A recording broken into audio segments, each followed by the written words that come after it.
Hey everyone, I'm Armor Gaming, welcome back to my channel, and welcome to an early monster analysis on Hyperia. This monster is quite cool. Let's jump right into the analysis. So first of all, let's start with his power. 3762, you heard that correctly, 3762. This is officially the strongest Earth monster, and he's not even an attacker, that's the funny thing. He beats Narok, who has the previous high power in the Earth category, with 3685. So, quite a few more power points than Narok. And now here's the thing, when we take into consideration every single legendary monster that's ever been released, he officially has the second highest power stat in the whole entire game. The only monster that has a higher power stat than Hyperia is Radar with a power of 3850. But let's be honest, no one ever uses Radar, right? We know him as a monster with the highest power stat, but no one ever uses that monster. I mean, he's not even that great of a monster. He's immune to burning, like he can easily get denied and everything. So you can kind of think as Hyperia as the strongest attacker in terms of power stat. Now, the thing about Hyperia is that he is the newest and latest tank, okay? He's the newest and latest Megaton tank. And so let's get into the evolving traits. First of all, he starts off with a stun immunity. Okay, so he can't be stunned considering he's an Earth monster. That's really good because lots of Earth monsters have stun skills. But at rank 1, not even rank 3, he gets his final evolved trait at rank 3, which is awesome. So at rank 1, you get Satiscaster Megatons. So move over Dunraw, move over Mephisto, we have a new Megaton monster. In fact, I would say move over Clipium, because Clipium starts the game off with Celestial and Taunt. And I mean, that's his trait, which is great. So he's immune to stun and he has Taunt. But it takes a turn for him to actually activate the Megatons. Whereas Hyperia literally starts the game off with Megatons. And considering that's a rank 1 trait, that's pretty easy for you to actually do. And then the cool thing about this monster is at rank 3, he gives himself a Statuscaster 50% damage mirror, which I think is just absolutely amazing. Because the one thing that sucks about Taunt is that you get all of the attacks drawn towards yourself, and that's pretty much it. But now Soldier Point has implemented the damage mirror, and you guys can correct me if I'm mistaken, but I'm pretty sure that even if you have a shield or some sort of relic that protects you from getting hit, I do believe you still reflect the damage. So the cool thing is, because you have Megatons, and because you have 50% damage mirror, if an enemy monster attacks you, and it deals 10 with an AoE that deals 10,000 damage, normally that would deal 30,000 damage to you, but you return 50% of that back to the attacker, so he's going to be taking 15,000 damage. So Hyperia can be a really great way to easily eliminate the enemy attacker, and then maybe just revive him or something. So trait wise, especially considering that at rank 3 is when you get the 50% damage mirror, at rank 1 the Megaton, I think that's what I love the most. We have a feasible Megaton monster. It's not like he unlocks it at rank 3 or rank 5. No, Megaton is at rank 1. That's very manageable for players. So I like the trait a lot. I think that's fantastic. His stats, oh, I don't think I talked about speed. His speed is 3388. Now this is what he suffers. That is very, very low. In the Earth category, that's tied with Louis, with the Warrior, Dead Wolf. It's a very low speed stat. I'm not sure if I talked about his life, 38001. This is a pretty high life stat. It's not the highest in the game. There's quite a few monsters that have a higher life stat than Hyperia. Brutalis, Oros, Narok, Warmaster, Nabuline, Baylor, they all have a higher life stat, but no one compares to this monster's power stat, and no one compares to this monster's trait, I would say. So he's a fantastic trait, fantastic power stat.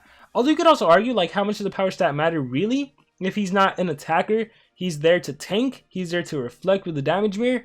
So, you know, it's up for debate. Let's talk about his relics. He can hold the armor relic and the mask, which I think are just fantastic relics to further increase this monster's survivability. The armor is obvious for an Earth monster, for Earth tank, increases his survivability, durability. The mask, it really depends what you have. You know, I have Tally's mask, so this can give everyone a shield at the start of the battle. Basically like a Tomb's armor, so not a Tomb's armor like Tenacity shield, but for the mask. So anything that helps the team survive even more, including himself, that's fantastic. He's a superhero monster, a good legion monster, and an adventure monster. So he has quite a bit of competition in those. Charmless is available in some of those, if not all of those books. So even against an extra turn monster, right? Like a Charmless, like a Voltic, like a Zyla, if they're attacking you, you have Megaton and your damage mirror. If they utilize their extra turn skills against you, and you reflect that 50% damage, you're going to outlive them and you're actually going to kill them. So in a way, he's also a counter to extra turn monsters that can't remove your Megaton and your damage mirror. So that's pretty cool. So far, so good. Alright, and with that being said, let's talk about his skills. Tier 1, why so many fails? 30 damage, no cooldown. deals moderate damage to one enemy, 50% chance of applying stun. So we have a 50% chance to stun. Considering nowadays every single monster has hardened plus, 20% chance to not get hit with negative effects, 35% chance to not get hit with negative effects, 50% chance to not get hit with negative effects. I don't think any 50% skill is really worth running. The one exception is if you partner him up with a monster that can give him increased accuracy or can give him true vision from the start of the battle. That's the only way I would consider it running. And then of course, if you are facing a monster that can activate cooldowns, for example, maybe you're facing a Montezuma, a fast earth monster that can activate cooldowns, some chance to stun is better than no chance to stun. So that would be my one exception to run why so many fails. Plus that's a great name. The next skill is called which doubles the health pool for 3 turns to itself. So you give yourself double life. A tank with double life, that's awesome. A tank with double life that has damage mirror megatons, that's awesome. I actually like it. At the same time though, it doesn't really do anything. 1 turn cooldown. I think this is the skill I would prefer if it had no cooldown, so you could literally spam it every single turn. That'd be pretty darn awesome. But you know what? With the 1 turn cooldown, you could potentially use this and it could help increase your survivability. At the same time though, like if this monster gets hit with a DOT, burn, sunburn, curse, any DOT at all, the double health pool, that's not gonna help you. Alright, Hyperia has for everyone. This deals low special damage to one enemy, deals low special damage to all enemies, requires cooldown, 20 damage, 1 turn cooldown. This skill honestly doesn't do too much. I've talked about skills like this a lot. They're meant to attack monsters that have the dodge area trait as well as attack everyone else.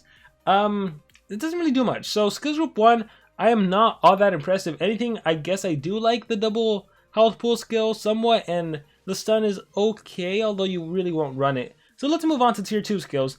Defensive also be good. Deals moderate damage to one enemy, applies daze to one enemy, applies a 33% life shield, 40 damage, 2 turn cooldown, 19 stamina cost. This is a skill I would have really liked if it had a 1 turn cooldown, or especially if this was a spammable skill. I would love this. So first of all, daze is great. It reduces the enemy accuracy and damage output by 25%. So less likelihood for them to hit you, but even if they do hit you, that's reduced. And then you give yourself a 33% shield. I always think of Remtar, that he has a spammable 33% shield skill. So if this was 0 turn cooldown, I would have loved it. Right now it's just an okay skill. Nothing too crazy. We have Ugh, which applies Megaton to itself, applies damage reduction to all enemies, and requires cooldown. And this is a skill I really like. It's another way, and pretty much every new Megaton monster, even top monster, has a Megaton skill. It's great because it's a way to reapply the Megaton, especially if you get it removed from the get-go. And then it applies damage reduction, which reduces damage output by 25% from the enemy team. So considering the attacks are going to be drawn towards you, if they were going to deal 100k damage, that now gets reduced to 75k damage. So that is quite significant. So I do like the damage reduction and the fact that it's not just a standard Megatons. Moving on, we have One Punch Titans. This is where things get interesting. It's a 70 damage skill. So actually, yes, he can be an attacker, right? High power, 70 damage skill. That is insane. And if that's not enough, it also applies quicksand. So this is OTK potential. You would just have to root him probably with like 2 strengths. I don't imagine many people doing that, but it is an option. Especially against thunder monsters, they're definitely dead in 1 punch. Moving on to tier 3 skills, we have control. What's that? You would think, I'm not kidding, based on the skill name, you would think it gave your team immunity to control or something. It actually doesn't do that. All it does is that it applies daze. So yeah, it actually just reduces damage output and accuracy by 25%. So I don't know why it's called control. What's that? It should have been a team immunity to stun or something of the sort. Maybe even a blinding daze. That would have made more sense. But yeah, we have an AoE daze. Again, it actually works for a top monster, a mega top monster especially. We have Mean. Mean applies damage to itself and taunt. So this is cool because you also have a way of attracting single target attack towards yourself, and at the same time reinstating that damage mirror, which will reflect attack against the enemy team. This is pretty darn good, I would say. The old top monsters, unfortunately, all they can do is attract attacks to themselves. But the new top monsters, well, first of all, they have Megaton, so they can attract AoEs and single target attacks. And then they have the damage mirrors, the 50% damage mirrors. So I like that. I like that skill. And then we have Brutish Power, which removes positive effects from our enemies. That sounds amazing. That is currently meta right now. Any skill that removes positive effects from the enemy before doing the rest, that's all we're going to see. That is great. It deals moderate special damage. Okay, AoE, 40 damage, special base attack, and it applies Shock. Shock takes away some HP from the enemy team, but more importantly, it stops extra turn skills. So this is a way to stop the Voltics, the Xylus, the Charmless of the world. And, you know, just about a lot of monsters have some sort of extra turn skill. You look at the War Masters, they have extra turn skills. Ragnarok, he has 2, maybe 3. One's a turn transfer. Babari's Warcry. Necromancer has a revival extra turn skill, a turn transfer skill. Babari has a lot of extra turn skills. A lot of the elite monsters, Kane, Wormlad, Gorg, they all have extra turn skills. So Shock is, I think, becoming a little more meta. It's just a nice way to prevent them from utilizing those extra turn skills. And then, with all that being said, we have the ultimate Me Like Destruction. I like the name. This applies 100% life shield to itself. Very nice. Deals very heavy earth damage to all enemies. Okay, that works with your high power. And it applies Quicksand and Shock. So 2 DLTs to the enemy team. No extra turns for them. And they basically just lose a huge chunk of their life. I would have liked this if it would have also reinstated your Mega Taunts. Maybe even just Simple Taunt.